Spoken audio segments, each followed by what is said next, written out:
The sun was beginning to dip behind the row of quiet houses, painting the street in a soft orange light. Kids were walking home from school, laughing and talking, backpacks bouncing with each step. Among them was a 12-year-old girl with a gentle smile and bright eyes. She was carrying her sketchbook close to her chest. She loved drawing, and today she had finished a small picture she wanted to show her mother. The neighborhood was peaceful, the kind of place where everyone nodded to each other but mostly kept to themselves. The girl liked walking home alone. It made her feel independent. She turned the corner near the small grocery store, humming softly to herself, not realizing that something was about to happen that would change her life forever. A few streets away, a police officer had just received a call over the radio. A teenager was seen running from a shop after knocking over a display and stealing a few snacks. The shopkeeper didn't get a clear look at the suspect's face, only that it was someone in a school uniform with a backpack. The officer, already known around town for being too quick to act, sped toward the area. He parked near the corner, scanning the street. That's when he saw her, the young girl walking alone, wearing a school uniform, holding something in her arms. He didn't think twice. He stepped out of his car, his boots hitting the pavement hard, his eyes sharp with suspicion. The girl noticed the car stopping but didn't think much of it until she heard a sharp voice behind her. "Hey, stop right there." Startled, she turned around. The officer was walking quickly toward her. "Me?" she asked softly. "Yeah, you. What's in your hands?" "Where's your bag?" His tone was rough, accusing. The girl's heart started to race. "It's just my sketchbook, sir. I was coming from school." "Don't lie to me," he snapped. "Someone matching your description was seen stealing from the corner shop." "You think I'm stupid?" The girl shook her head, her voice trembling. "I didn't steal anything." "You can check," but he didn't listen. He grabbed her arm and snatched the sketchbook from her hands. Papers fluttered out and landed on the ground. Drawings scattered across the sidewalk. Tears welled up in her eyes. A few people nearby stopped and watched, unsure what was happening. A man standing outside the grocery store frowned, but he didn't step forward. The officer kept pressing. "Empty your pockets." She tried to explain again, stammering through tears. "I didn't do anything. I swear, sir." Her small voice was almost drowned out by the sound of the busy street. The officer sighed loudly, muttering something under his breath, and pushed her back against the wall near a bus stop. The girl gasped from the shock. It all happened so fast. She couldn't understand why she was being treated like that. Her knees shook, her face turned red, and her voice broke as she pleaded for him to stop. Across the street, a woman pushing a stroller noticed what was happening and stopped walking. "Hey, what's going on?" she called out, but the officer ignored her. He kept questioning the girl harshly, demanding answers she didn't have. The woman took out her phone and started recording quietly from a distance. A few other bystanders began to murmur. Some wanted to help, but fear held them back. The man who worked at the grocery store finally stepped out. "Officer," he said hesitantly, "that's not the kid who ran out of my shop. The one I saw was older, maybe 15 or 16. The officer turned to him sharply. "Stay out of this. You said school uniform, right? Well, here's one." The girl cried harder, her voice barely audible now. "Please, I didn't do anything wrong." A few more people gathered, their eyes full of worry. Some whispered that the officer was taking things too far. Others said it was just a misunderstanding. But to the girl it felt endless. She had never been so scared in her life. Just then, a familiar voice shouted from down the street. It was her mother. She had come out to look for her daughter when she realized she was late getting home. When she saw the scene, her heart nearly stopped.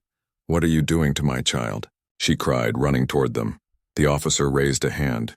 "Ma'am, please step back. I'm handling a situation here." "Handling what?" "She's a little girl."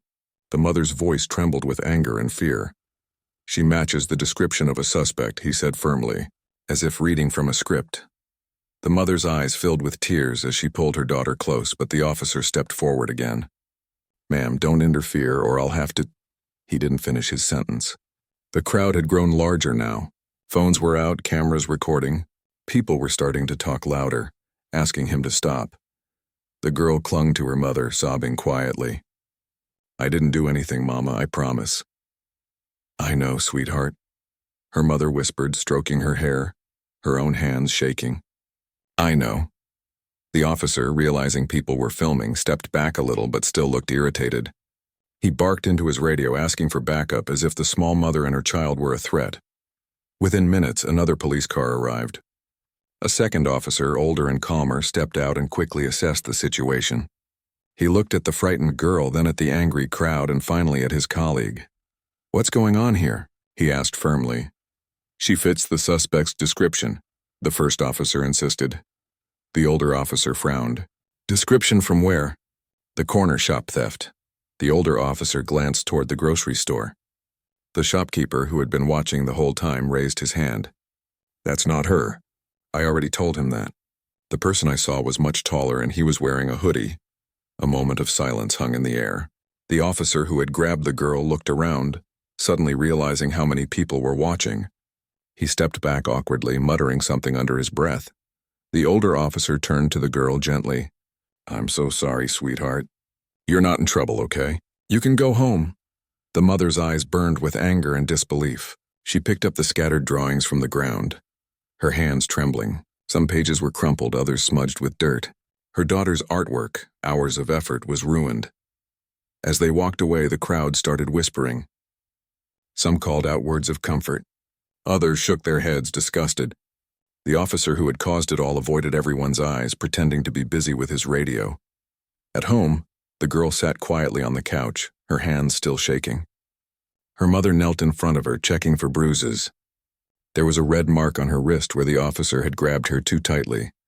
The mother's chest tightened at the sight. "I'm sorry, my love," she whispered. "You didn't deserve that." The girl nodded but said nothing. She was trying to be brave, but tears still rolled down her cheeks. She had always trusted police officers. She thought they were supposed to protect people, not scare them. That night, her mother couldn't sleep. Every time she closed her eyes, she saw that officer's face, the cold expression, the harsh tone, the way he pushed her little girl like she was a criminal. It made her stomach turn. She thought about letting it go, but then she saw her daughter's drawings on the table. The sketches were torn and bent, the pencil lines faded. Her daughter had drawn flowers, birds, and smiling faces. The innocence in those pages made her decision clear. She picked up her phone and made a call to her brother. When he answered, his calm voice carried across the line. But she could hear the concern as soon as he heard her trembling tone. "Something happened today," she said, her voice breaking. "It's about your niece." There was silence for a moment. Then in a steady, serious tone, he asked, "What happened?" She told him everything, the walk home, the officer, the crowd, the humiliation. Every word came out with difficulty, her throat tightening with emotion. When she finished, there was another pause. "I'll be there," he said simply. She sighed in relief, but she also knew what that meant. Her brother wasn't just anyone. He was Jean-Claude Van Damme, the man known all over the world for his strength, discipline, and calm determination. But to her, he was still the big brother who always protected his family. The next morning, word spread quickly in the neighborhood about the incident. Some people couldn't believe it. Others said they had seen the video that was already circulating online. It was all over social media, clips showing a young girl crying while a uniformed officer towered over her. The girl didn't go to school that day. She stayed home, still shaken. Her mother sat beside her, waiting for her brother to arrive. She knew one thing for sure. This wasn't going to end quietly. Far away, Jean-Claude packed a small bag and prepared to travel. He had been in many fights in his life, inside the ring and out. But this time it was personal. Someone had hurt his niece, and that was something he could never ignore. He looked out the window for a long moment before heading out the door. The calm expression on his face didn't show anger. It showed resolve. Because when it came to family, he was unstoppable. The morning sun poured gently through the curtains of a small house that didn't feel as warm as it used to.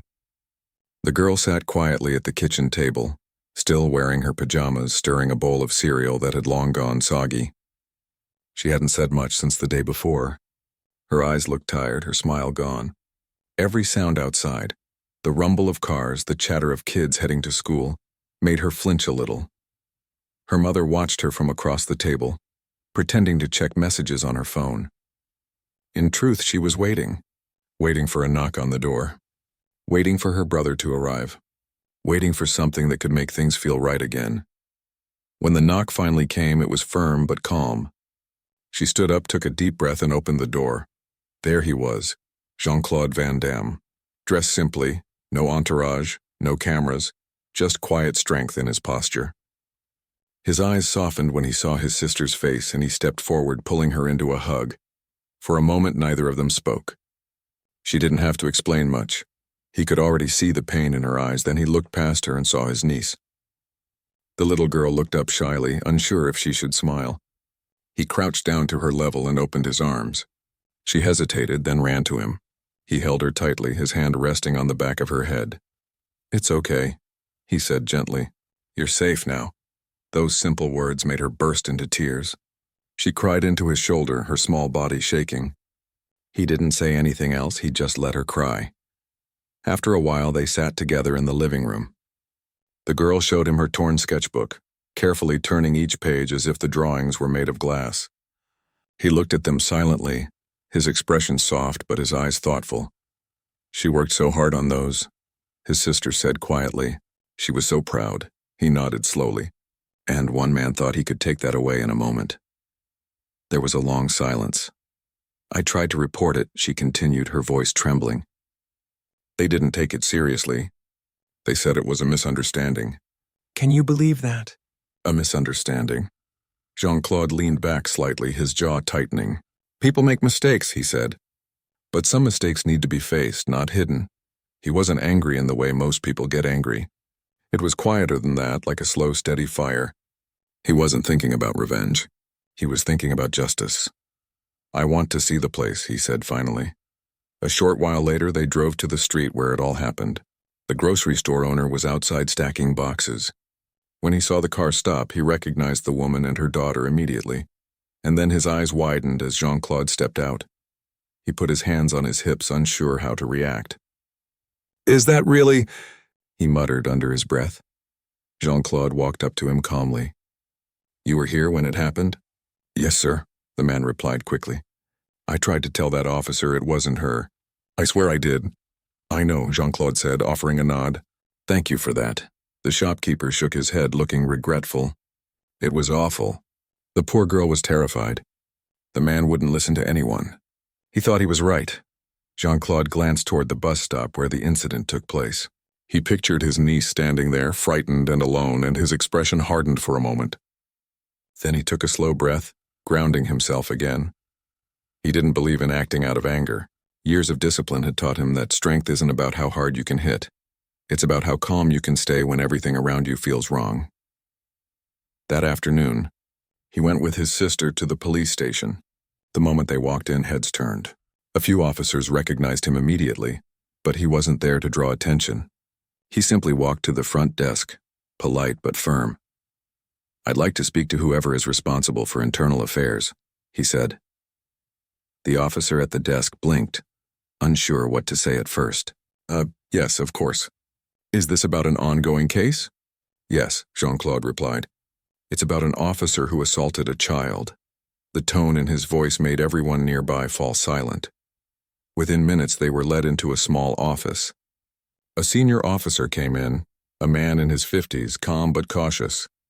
He sat down across from them and clasped his hands. "I understand there's been an incident," he said carefully. "We're reviewing the matter." Jean-Claude looked him straight in the eye. "Reviewing it isn't enough. I saw the videos. I read the reports. That man hurt my niece and then he walked away like nothing happened." The officer shifted in his seat. "I can assure you, Mr. Van Damme, we take this very seriously." Jean-Claude didn't raise his voice. He didn't need to. "Then start acting like it," he said quietly. "Because if this is how your officers treat children, you have a problem bigger than one bad cop." There was no threat in his words, only truth. His sister reached over and squeezed his hand under the table. She could see how much control it took for him to stay calm. The officer cleared his throat. "We'll open a formal investigation." "I promise you that." Jean-Claude nodded slightly. "Good, and I'll make sure the world knows what's happening here." When they left the building, the hallway was filled with whispers. Some people were excited to see him. Others looked nervous, knowing that a celebrity's involvement meant the story would soon explode beyond their control. Outside, a few local reporters were already waiting. News of his visit had spread fast. Cameras clicked, microphones appeared, and questions started flying. Mr. Van Damme, is it true your niece was attacked by a police officer? He paused, looking into the camera lens with calm intensity. My niece is a child, he said. She was walking home from school when she was treated like a criminal. No child should ever experience that. No parent should ever have to see that. His words echoed through the small crowd. He didn't shout, but every sentence carried weight. He wasn't promoting a movie or giving a speech. He was speaking as an uncle, as a man who had seen enough injustice to know how it begins. That short statement was all it took. By evening, the story was everywhere. News channels picked it up, social media lit up, and thousands of people started sharing the video. Hashtags began trending about protecting children, demanding accountability. At home, the girl watched the TV, seeing her uncle's face appear on the screen. For the first time since the incident, she smiled a little. He wasn't just a movie hero now, he was her hero. Her mother sat beside her, tears in her eyes. He's doing this for you, she whispered. The girl leaned her head on her mother's shoulder. I didn't think anyone would believe me, she said softly. Now they do, her mother replied. In the following days, things started to change. The police department released a brief statement saying they were investigating the officer's conduct. But the public wasn't satisfied. People demanded to know why a child had been accused and handled so harshly. A few witnesses who had been there came forward, sharing their stories on camera. The woman who recorded the video of the incident spoke tearfully, saying she couldn't sleep that night after seeing how scared the little girl was. The grocery store owner confirmed that the real suspect had never been caught, and that the girl had been innocent all along. The pressure grew stronger by the day. The officer in question stopped showing up to work. Rumors spread that he had been placed on leave. Still, Jean-Claude wasn't focused on punishment. He wanted something deeper, a lesson, a change. He met again with officials and asked them to review their training programs, especially regarding how officers interact with children and families. His voice carried respect but firmness. He didn't want apologies without action.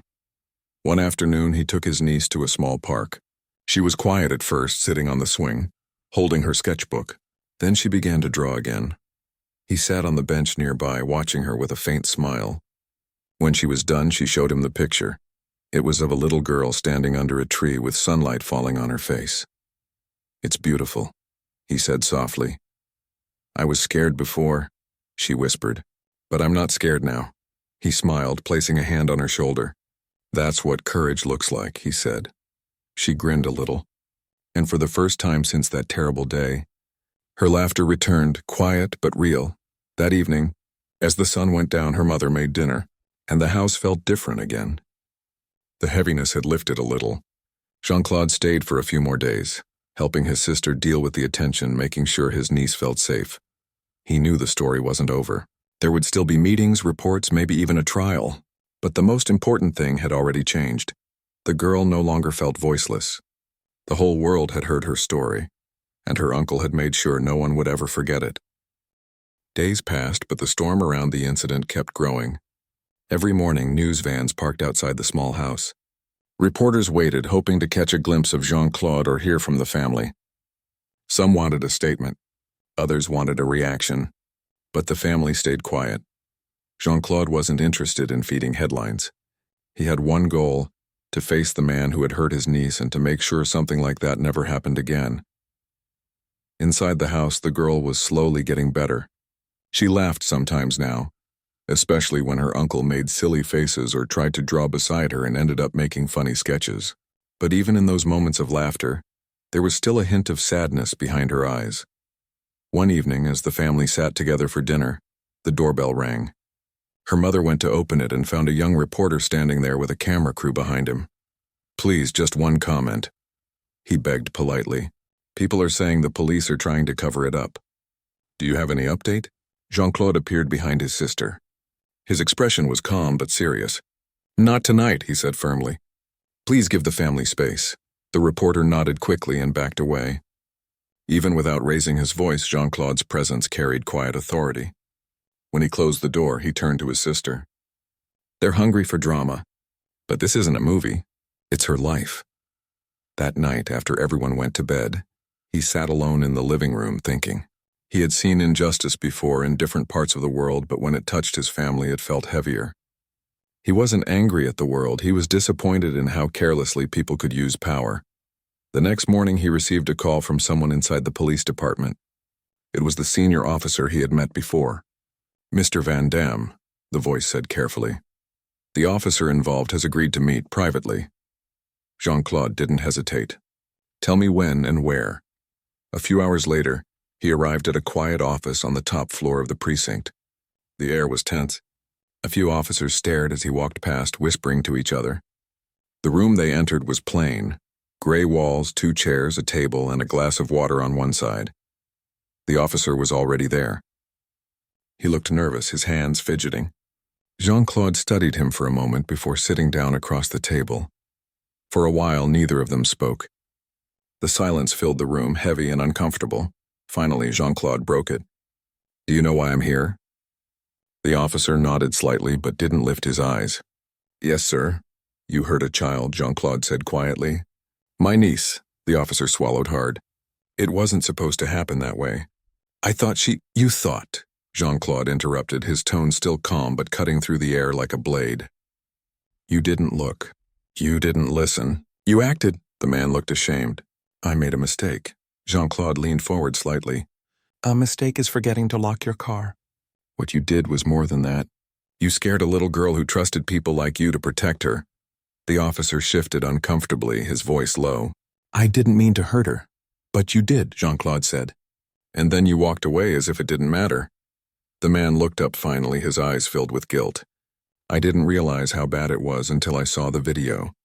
I shouldn't have handled it that way." Jean-Claude didn't reply immediately. He sat back, studying the man in front of him. He wasn't looking for anger anymore, he was looking for understanding. "You wear a badge," he said softly. "That badge means trust. It means when a mother sees you, she should feel safe, not afraid. When a child sees you, they should see someone who helps, not someone who harms." The officer nodded, eyes glistening. "I know, I lost control." Jean-Claude took a slow breath. "Losing control isn't an excuse, but admitting it, that's a start." There was another long pause. Outside the door, faint voices echoed from the hallway, but inside, the air was still. Jean-Claude looked at him one last time. "I'm not here to destroy your life. I'm here because I want to make sure you never do that to anyone again. Ever." The officer lowered his head, tears forming. "I'm sorry," he said quietly. "Truly." Jean-Claude nodded once, then stood up. "Then prove it. Don't say sorry to me. Say it to her." The man hesitated. "You mean, face her?" "Yes," Jean-Claude said. "You looked her in the eyes when you scared her. You can look her in the eyes when you apologize." That meeting ended with silence, but something had changed. The officer knew he couldn't hide behind his uniform anymore. A few days later, the department arranged a small meeting. No cameras, no media, just family, a few officials, and the officer. The girl sat beside her mother, holding her hand. She looked small in that big room, but she sat upright, trying to be brave. When the officer walked in, he seemed smaller too, not in size, but in spirit. He removed his hat and stood quietly before speaking. "I came to say I'm sorry," he said softly. "What I did was wrong. I let my pride and anger control me. You didn't deserve that. I hope you can forgive me someday." The room was silent. The girl looked at him, unsure what to say. Her mother squeezed her hand gently. Jean-Claude stood in the corner, his arms crossed, watching but not interfering. After a few seconds, the girl spoke in a small, calm voice. "You scared me a lot," she said. "I thought I did something bad, but I didn't." The officer's eyes filled with tears. "You didn't do anything wrong," he said. "It was me." She nodded slightly, still quiet. Then she said, "Okay." It wasn't full forgiveness yet, but it was enough to bring tears to almost everyone's eyes. Jean-Claude stepped forward then, looking at the officer. "Now you know what it feels like to face your actions. Don't forget this moment," the man nodded. "I won't." When they left the station, the air outside felt lighter. Reporters were waiting again, but this time Jean-Claude stopped for a moment. He spoke calmly into the microphones. "This isn't about anger. It's about accountability. My niece showed more courage than many adults. We all make mistakes. What matters is what we do after." Those words spread fast. They weren't dramatic, they were honest. People admired how he handled the situation without violence, without revenge, just truth and calm power. Later that night, as the family sat on the porch, the girl looked up at her uncle. "Why didn't you get mad at him?" she asked. Jean-Claude smiled faintly. "Because anger is easy," he said. "Understanding is harder. And I wanted you to see that being strong doesn't mean shouting or fighting. It means standing tall when others expect you to fall." She thought about that quietly, swinging her legs back and forth. "You're really strong," she said. He chuckled softly. "You are too." They sat together, watching the stars appear one by one. For the first time in weeks, the night felt peaceful again. The next day, news outlets praised how Jean-Claude handled everything. Interviews replayed his words, and social media filled with messages of support for the family. People started talking more openly about fairness, kindness, and what true strength means. But for Jean-Claude, the real victory wasn't in the headlines. It was in seeing his niece smile freely again, her laughter filling the room as she drew new pictures, this time of sunshine and happy faces. He knew the fight for justice didn't always happen in courtrooms or on screens. Sometimes it happened quietly in living rooms, in small conversations, in the hearts of people who chose compassion over pride. That night, before going to bed, he looked at his niece one more time as she slept peacefully. Her sketchbook rested beside her pillow, open to a new drawing. A man standing beside a little girl, both smiling under a bright sky. He smiled too, whispering softly, "That's the real victory." Then he turned off the light, knowing the next day would bring new challenges, but also peace. The kind that comes when truth finally finds its voice. Weeks passed, but the story didn't fade. What started as a painful family experience had turned into something much larger. People were still talking about it on social media, in newspapers, and even on morning talk shows. Many said it was a wake-up call, a reminder of what happens when power goes unchecked. But for the girl and her family, life was slowly beginning to feel normal again. She went back to school, and though some classmates whispered at first, most were kind. Some even told her they admired how brave she had been. The teachers treated her with extra care, making sure she felt safe. Her mother still worried, of course. Every time she saw a police car drive by, her heart tightened a little. But having her brother around made everything easier. Jean-Claude had a way of bringing calm wherever he went. Even when things were difficult, his presence was steady, like a quiet anchor holding the family together. One afternoon, as he sipped coffee in the kitchen, his phone rang. It was the senior officer again. "Mr. Van Damme," he said respectfully. "I thought you should know. The internal investigation is almost complete."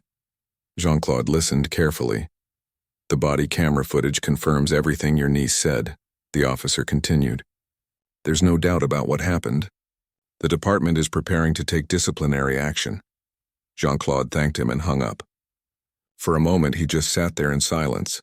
He wasn't smiling, but there was a sense of relief in his eyes. Justice wasn't just a word anymore, it was becoming real. That evening, he gathered his sister and niece in the living room and told them what he had heard. The girl's eyes lit up. "Does that mean he'll be punished?" she asked quietly. "It means the truth won," he said softly. "And that's what matters most." She nodded, holding her sketchbook close. "I drew something for you," she said, flipping through the pages. She showed him a drawing of a lion standing beside a small bird. "The lion protects the bird," she said proudly. He smiled and ruffled her hair. "That's beautiful," he said. "But remember, the bird is strong too. Sometimes it's the quiet ones who change the world." The next day, the police department released an official statement to the media. It was short but powerful. It confirmed that the officer's actions had been unjustified and that he would be suspended pending further review. They also announced new training programs focusing on community awareness and how officers should handle young people. The news spread quickly. Reporters showed clips of Jean-Claude's earlier interviews, his calm voice echoing across screens. Strength isn't about power, it's about respect. The public response was overwhelming. Thousands of people commented, praising the family for handling the situation with dignity instead of anger. Parents said the story made them think differently about how authorities should treat children. Still, not everyone was happy. Some people argued that the officer had already suffered enough from the backlash. Others said Jean-Claude had used his fame to push the issue. But he didn't waste time on critics. He wasn't chasing fame or headlines, he was fighting for something simple: accountability. Meanwhile, his niece began to smile again. She returned to her art classes and made new friends. Her drawings became brighter, filled with colors she hadn't used before. Sunsets, flowers, wide skies. Her teacher even displayed one of her drawings in the school hallway. One afternoon, Jean-Claude went to pick her up from school. As they walked home, she looked up and said, "Uncle, do you think people will remember what happened?" He glanced down at her. "Some will," he said. "But the most important thing is that you remember how strong you were." She smiled. "I wasn't that strong." "Yes, you were," he said. "You stood tall when you were scared. That's the hardest kind of strength." When they reached home, there were reporters outside again, but this time they weren't asking for drama. They were asking for advice. "Mr. Van Damme," one reporter asked gently, "what message do you want to send to people who saw your niece's story?" Jean-Claude paused before answering. "I want them to remember that every person deserves respect," he said. "It doesn't matter if you're famous or unknown, rich or poor, adult or child. Dignity is not something you earn. It's something you should never lose." The clip went viral within hours. It was replayed across networks, shared online, and quoted in articles. But the family stayed humble. They didn't celebrate like it was a victory. They treated it as a lesson. A few days later, the police department invited Jean-Claude and his family to attend a community event. It was part of their new outreach program, where officers met with families to rebuild trust. At first, his sister didn't want to go. "I can't stand the thought of walking into that building again," she admitted. Jean-Claude placed a hand on her shoulder. "Sometimes healing means facing the same place that hurt you," he said gently. She thought about it for a long moment, then nodded. "Okay," she said. "We'll go." The event was held in a large community hall. There were children, parents, officers, and even local leaders. At first, the air was stiff, but gradually conversations began. Officers spoke with families, children tried on police hats, and the atmosphere grew lighter. When it was Jean-Claude's turn to speak, he walked up to the microphone slowly. The room fell silent. He looked around at the faces, some nervous, some hopeful. "I came here today not as an actor," he began, "but as a brother and an uncle. What happened to my family was painful, but we're not here to point fingers. We're here to make sure no one else goes through the same thing." He looked toward the officers. "You have one of the hardest jobs in the world. You carry a badge that means trust, but that trust is fragile. It takes years to build and only seconds to break. The people in this room, they want to believe in you. Give them a reason to." The crowd applauded quietly. Some officers nodded. Others looked thoughtful. After the event, people came up to him to thank him. One young officer said, "Sir, I joined the force to protect people, but sometimes I forget what that really means. Hearing you speak reminded me." Jean-Claude shook his hand and said, "Then do it with heart, not fear." Outside, the air felt cool and fresh. The family walked to their car feeling lighter than they had in weeks. The girl looked up at her uncle. "Do you think the other officers will change?" she asked. He smiled.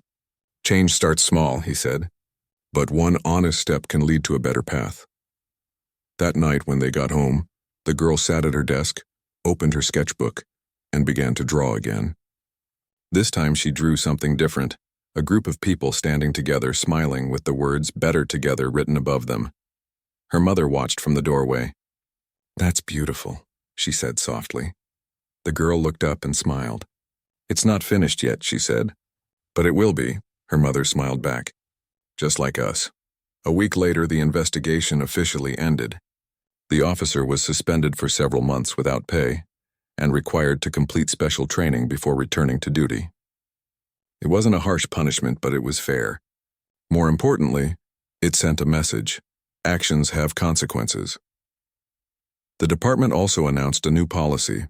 All future interactions involving minors would require an additional officer present to ensure safety. It was a small change, but one that could make a big difference. Jean-Claude read the news online and leaned back in his chair. His sister poured him a cup of tea and said quietly, "You did it." He smiled faintly. "We did it," he corrected her. "You, me, and her. Especially her." They both looked toward the living room where the girl was dancing to a song on TV, laughing freely again. For the first time, the house felt peaceful, filled with warmth and light instead of fear and tension. Later that night, Jean-Claude sat outside on the porch looking up at the stars. His sister joined him, wrapping a blanket around her shoulders.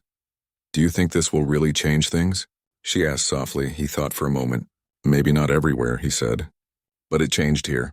And that's where it starts." The sound of crickets filled the air. Inside, the girls' laughter echoed through the window. It was the sweetest sound either of them had heard in a long time. Jean-Claude smiled faintly, his eyes soft. "You know," he said, "she's braver than I ever was at her age." His sister smiled. "She learned it from you," he chuckled. "No, she learned it from life. I just helped her see it." And in that quiet moment, under the soft glow of the stars, they both knew the truth. Justice wasn't just about punishment. It was about healing, about turning pain into purpose. The girl had found her voice again. The family had found peace, and the world had been reminded of something powerful, that kindness, courage, and accountability could still shine brighter than anger or fear. The days following the investigation felt calm, almost peaceful. The house, which had once been filled with tension and worry, was now quiet in a comforting way. The girl had returned to her school routine, her laughter echoing down the hallways, her sketchbooks filled with drawings that reflected a sense of freedom she hadn't felt in weeks. Jean-Claude watched her quietly from the kitchen as she packed her bag for school one morning. She hummed softly, her backpack bouncing on her shoulders. She stopped for a moment, looked up at him, and smiled. "I think I'm ready to face school again," she said. He nodded, a faint smile on his face. "I know you are. You've been brave this whole time." She shrugged lightly, trying to appear modest, but there was pride in her eyes. "It wasn't easy," she admitted. "Sometimes I felt scared, but I remembered what you said. Standing tall doesn't mean you aren't afraid." "That's right," he said. "Being brave isn't about not feeling fear. It's about moving forward despite it." At school that day, she walked down the hall, feeling the eyes of classmates and teachers on her. Some whispered, some stared, but she didn't falter. She held her head high, reminded of the courage she had shown when it mattered most. Even the teachers noticed a change. They approached her carefully, offering words of support and encouragement. One teacher smiled and said, "You've been very strong and we're all proud of you." The girl blushed, unsure how to respond. She wasn't used to praise, especially for something that had frightened her so deeply. But inside she felt a small spark of confidence growing. After school, Jean-Claude and her mother waited outside. She ran into their arms, her backpack swinging behind her. "School wasn't so bad today," she said, her voice bright. "That's wonderful," her mother said, brushing some hair from her face. "I'm proud of you." Jean-Claude knelt down beside her. "See? You faced the world again and you came out stronger. That's what counts." The family spent the afternoon together, walking through the park and talking about ordinary things: school, friends, and art. For a while, it felt like life before the incident, simple and calm, with no fear hanging over them. But even in these moments of peace, the lessons of the past weeks remained fresh. The incident had not only affected the girl, but had changed the way the family viewed the world. They realized that justice wasn't something that happened automatically. It had to be sought carefully with patience, courage, and clarity. One evening, Jean-Claude called a family meeting. They all gathered in the living room, the warm glow of the lamp illuminating their faces. The girl sat cross-legged on the floor, holding her newest sketchbook, curious about what he had to say. "I want to talk about what happened," he said quietly. "Not the bad part, but what comes next. You've been through a lot, and now it's time to think about what we can do with what we've learned." His sister nodded. "It's important that we don't forget," she said softly. "But also that we move forward." Jean-Claude smiled faintly. "Exactly. The officer was disciplined. The department is making changes, and you, my niece, are safe. That's a lot. But now we have a choice. How do we use this experience to make life better for ourselves and for others?" The girl thought for a moment. "Maybe we can help other kids," she said quietly. "Kids who are scared or hurt." "Absolutely," Jean-Claude said. "Your voice is stronger than most adults think. You can inspire change just by speaking up, by sharing what you've been through." Her mother reached over and squeezed her hand. "We'll do it together," she said. In the weeks that followed, the family began to act on that idea. They started speaking to community groups about accountability, kindness, and courage. The girl shared her story at small gatherings, sometimes quietly, sometimes with confidence that surprised even her. People listened, genuinely interested in what she had to say. Jean-Claude guided her through it, reminding her that bravery isn't about performing perfectly. It's about honesty and truth. You don't have to be loud, he told her. You just have to be clear. At the same time, the officer who had caused the incident completed his training. He returned to duty under supervision, his attitude noticeably different. He apologized again to the family privately, expressing genuine remorse. The girl accepted it quietly, understanding that forgiveness was not the same as forgetting, but it could be part of moving forward. Life began to regain its normal rhythm. The girl's sketches grew more imaginative, her laughter more frequent. Jean-Claude stayed with them for a while longer, helping them adjust to the attention their story had drawn, and making sure his niece felt safe in a world that had been shaken for her. One Sunday afternoon, they all went to a local playground. Children ran and played, their voices echoing through the air. The girl ran to the swings, pumping her legs to soar higher and higher, laughter spilling from her mouth. Jean-Claude watched from a bench, a small smile tugging at the corner of his lips. Her mother joined him, sitting down beside him quietly. "I think she's really healing," she said softly. "Yes," he replied. "She's stronger than ever, and the world is better for it." The girl stopped swinging for a moment, turning to look at them. "Uncle," she said, "thank you for helping me. Not just for stopping that officer, but for everything." Jean-Claude stood and walked over, crouching to meet her gaze. "You were the one who stood tall," he said gently. "I just helped you see it. Remember, true strength comes from inside, and it's always been yours." She smiled and hugged him tightly. "I won't forget," she whispered. That evening, the family sat together for dinner. They laughed, shared stories from the day, and enjoyed the simple act of being together. It was ordinary yet extraordinary, because after all the fear and chaos, they had found their peace. Jean-Claude reflected on everything that had happened. He knew that life could be unpredictable, that injustice could appear when least expected. But he also knew something more important: courage, love, and kindness could overcome fear. In the days that followed, he returned to his life, but the bond he had reinforced with his niece and sister remained unbroken. She continued to grow, confident and resilient, and her family supported her every step of the way.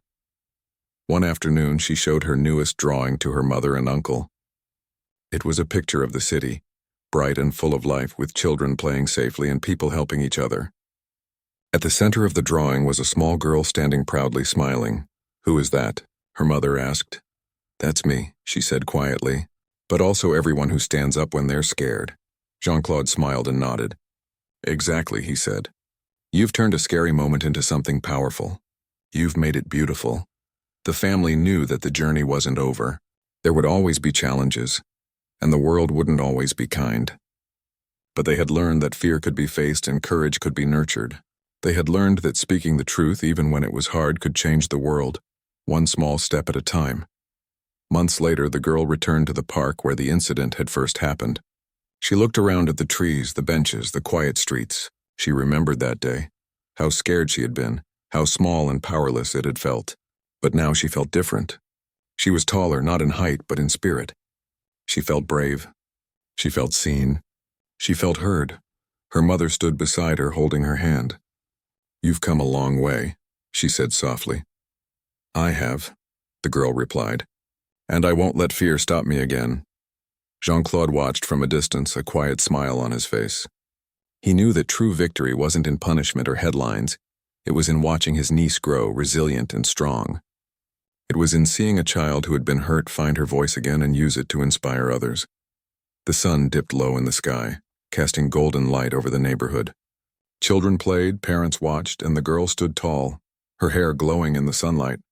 She held her sketchbook close, filled with new drawings, new dreams, and a newfound confidence that no one could take away.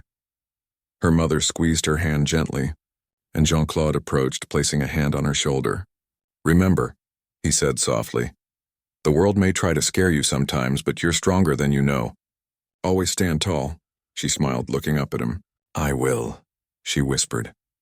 And in that moment, surrounded by love, safety, and the golden light of the evening, the family knew that justice, courage, and forgiveness had all found their place. The past had taught them something vital. No matter what happens, love and bravery can overcome fear, and a single act of courage can change a life forever. The girl returned home that evening, her heart lighter than it had been in weeks. She placed her sketchbook on the table and sat quietly for a moment, reflecting on how far she had come. She felt proud, strong, and safe. She knew her uncle would always be there if she needed him. But she also knew that she had found something inside herself, a strength that no one could ever take away. For the first time since that terrible day, she went to bed that night feeling completely at peace, ready to face the world with courage, love, and a newfound belief in herself. The story closes on a note of healing, hope, and empowerment, showing that even in the face of fear and injustice, resilience, family, and courage can create lasting change.